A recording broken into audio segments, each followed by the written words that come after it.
Hi, everyone.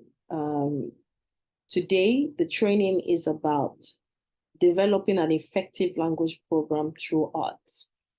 And this is very important because it serves as a mechanism for driving equal opportunities for learners at different stages. So, for example, if you have a learner in preschool, in university, or in secondary school, we want to drive equal opportunities for everyone. We are all unique. We have different learning styles. We have different abilities. We also have people with disabilities.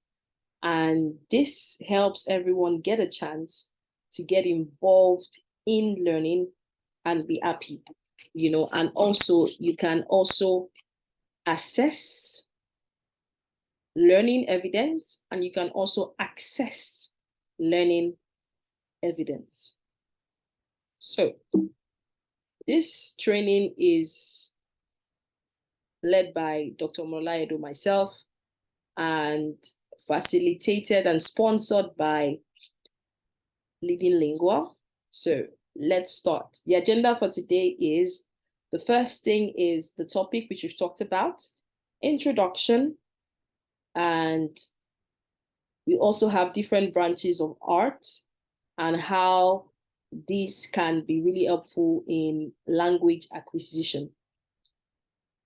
And the last part is other strategies that we can use in order to ensure we drive passion, interest, and results in the language program. So the reason why I have the multiple intelligence logo there is we are multiply intelligent in different ways. What am I saying is each individual is intelligent in multiple ways. However, this is a framework that guides you as a person or as a teacher to develop your lesson plans, your assessments, your learning programs to fit what an individual would want in terms of an education program and how to ensure that you build passion and proficiency. So some people are language smart, some people are nature smart, some people are self-smart, and we want to build all of that. So if you want them to have, for example, your students to take a language, you have to open the doors to their art and find out what works for them. And like my mentor said, everyone is an artist because this was about 12 years ago. And today, we can discover on TikTok that everyone is an artist. Everyone wants to do a trend or something. There are a lot of filters that helps you become what you want to become and, act. So back to the topic. Introduction is that we have been able to establish the links between multiple intelligence and art and how that can fit in to create an effective language program for students. And it also helps you to have quantitative and qualitative learning evidences. It also helps you to ensure that you build your passion for your craft, because by the time you see how students and how far they can go with their talents and all of that, you will be able to use all of this in the future as an individual, as a teacher, or as maybe head of department. So the first one is painting. Most of my grade 1 students love to paint. Most of my grade 2 students love to color. So, but not all of them.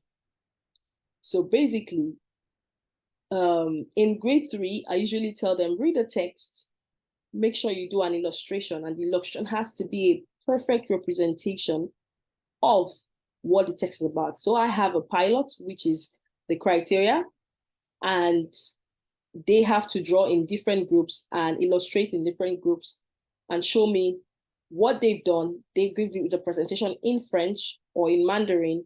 Then I bring out my own criteria and show how many things that they got correctly and they didn't get correctly. Or I could even show them a painting and I tell them, could you please tell me what the painting or the picture is about? Or could you please compare this picture and this picture? Maybe one table is missing or one chair is missing, and they're able to tell me. It could be the colors, it could be the adjective, it could be a verb, and students are able to participate and tell me what the picture entails. Now, sculpturing, this might look, the kids that have to do something big deal, or they have to, weathering and all of that. No, Play-Doh can also be a form of doing that. So for example, you have Play-Doh, and the kids are also are expected to carve out different fruits and do a presentation for you on the fruits, or to do a Play-Doh and describe someone. Maybe they're talking about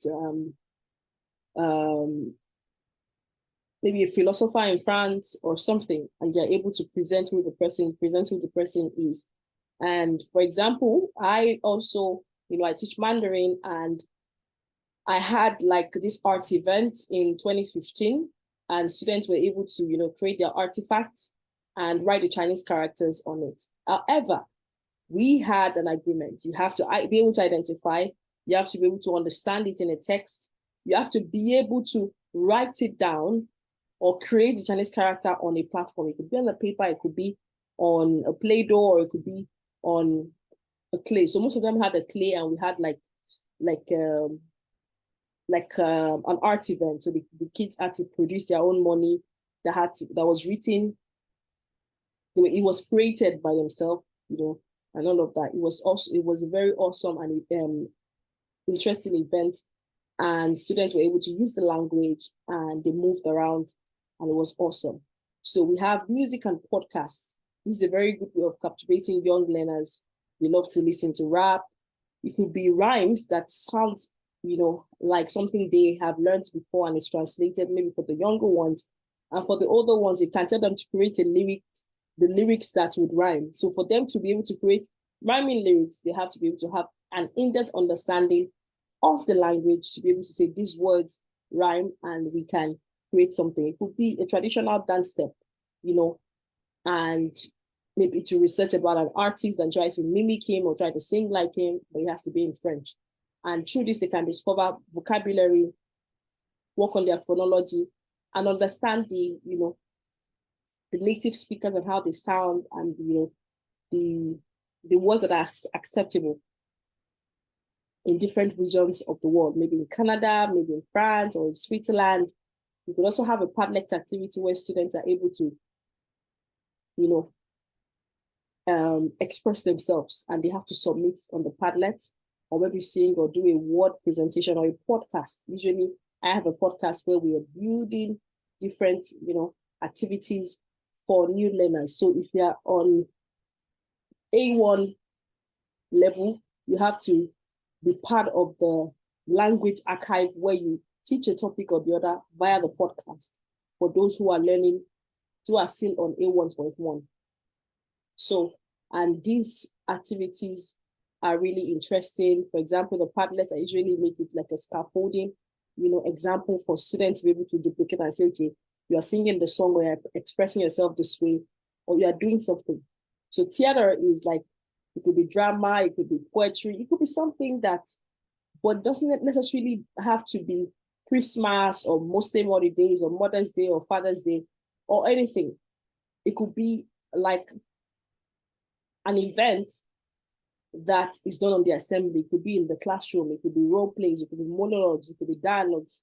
So for me, usually, if I have 12 times or 12 weeks in a term, I have like 3 to 12 ratio. What I mean by 3 to 12 ratio is that I have to ensure that students participate in listening, reading, speaking, and writing, because all of this also reflects the language arts. And each level, for example, listening, reading, writing, and speaking, LSRW skills, I have to reflect it maybe on the average of 4 times or 3 times. So 3 times 4, that's 12.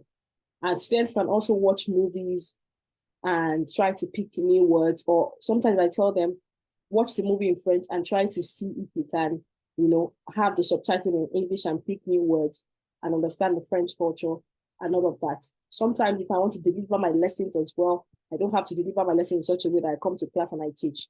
I could have pre-recorded my lesson, maybe in the French setting and all of that. My colleagues and the kids are happy to duplicate whatever I have done, because that's also implements the fact that it's relatable to real life experiences. So now on this slide, we have literature. Some kids love to read their book smart. So some people love to do the spelling bee. Some people like to, just like writing, creative writing, poem writing, and all of that. So you can give short story books based on their levels, poems based on their levels. You can read and understand the comprehension. This is also good for language immersion and vocabulary development. So the other part here is where you have the others that are not included, which is fashion and style. You could have like a Vogue magazine where the students can take a picture. For example, if I'm teaching clothing, I start with months of the year, then I go to season, then I go to weather, then I go to, clothing, and students are able to, dress in different outfits and express each season and express themselves in fashion. We could do like a collage where you have like a magazine where students are able to, put pictures and put some words together to create, even if it's a 5 or 7 page magazine with pictures and style. And photography, of course, they could document the environment, they could interpret a picture in French and all of that. Culinary arts, which is, for example, if I'm teaching, for example, fruits and vegetables or healthy eating, I could actually have like the students to go and watch a YouTube cooking video and I liked what it entails and the step by step, and maybe also create something like that.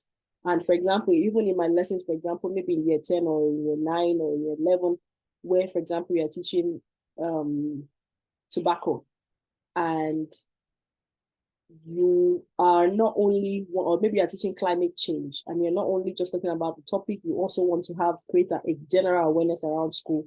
Students can actually create their own flyers or their own brochures to express that all of it should be done in French by themselves, or in language, the subject language in Mandarin, or in Mandarin Chinese, in Spanish, or every other language. Architecture. So students can go around, document the city, and express themselves, talk about the landscapes, talk about different places, wonders around the world. All of this done in French. And this slide is also that students can also use paper craft, or they can also use, plastics to do a lot of things, recycle, reuse, cooking, fashion, many other things that students can use. As a person who is creative, you keep getting inspiration every day. You can work with your art teacher in school or your music teacher to work hand in hand. You also other language, department in your school to work hand in hand to develop that experience that students cannot forget. And this is a quote. It says to have another language is to possess a second soul. So you have an advantage to ensure that the kids open that door into a different new world and explore what life has to offer. And this is my own quote. To speak the language of students, you need to speak the language of the world. What is the world talking about at the moment? It's talking about technology, art, and all of that, the beauty of the world. Art mirrors the world. To speak the language of the students, you need to speak the language that they understand first. Then you can get them to speak the language of the world. Thank you so much for listening. If you have any questions, please reach out to me on Twitter at Billionaire Lola, or on Instagram at Billionaire Lola, or you can subscribe to my YouTube channel. Thank you so much for listening, and please have a very good day.